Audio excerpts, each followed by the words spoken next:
బాలాయ నీలవపుషే నవకింకిణీకజాలాభిరామ జఘనాయ దిగంబరాయ శార్దూలదివ్యనఖభూషణభూషితాయ నందాత్మజాయ నవనీతముషే నమస్తే.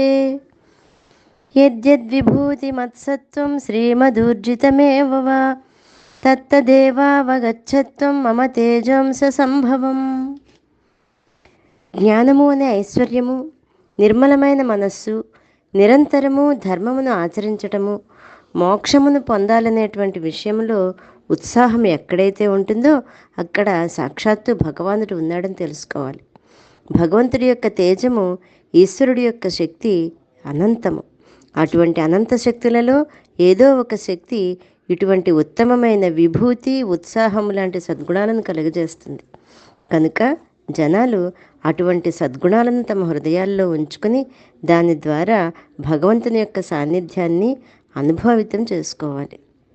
ఇంకా ఆ ప్రకారంగా సుగుణాలు ఎవరి యందున్నా అతడే జాతివాడైనటువంటి భగవంతునిలాగా పూజ్యుడే.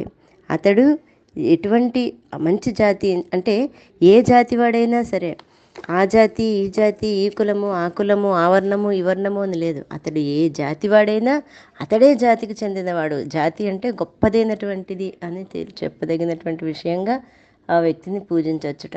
అంతేగాని అల్పమైనటువంటి విషయాలకు విలువనివ్వకూడదు అని చెప్తూ ముందర శ్లోకాలలో విభూతి యోగానికి సంబంధించి శ్రీకృష్ణ పరమాత్మ యొక్క విభూతులు, భగవంతుని యొక్క విభూతులు, తాను ఎందెందులో ఉన్నాడో, ఏ రకంగా భగవంతుని చూడాలో, భగవంతుని యొక్క దర్శనము ఎక్కడెక్కడ కలుగుతుందో, భౌతికంగా కంటికి కనిపించేటువంటిది మాత్రమే భగవంతుడు కాదు, భగవంతుని మనం ఎక్కడెక్కడ చూడాలో అనేటువంటి విషయాలని శ్రీకృష్ణ పరమాత్మ విభూతి యోగంలో క్షుణ్ణంగా తెలియజేశాడు.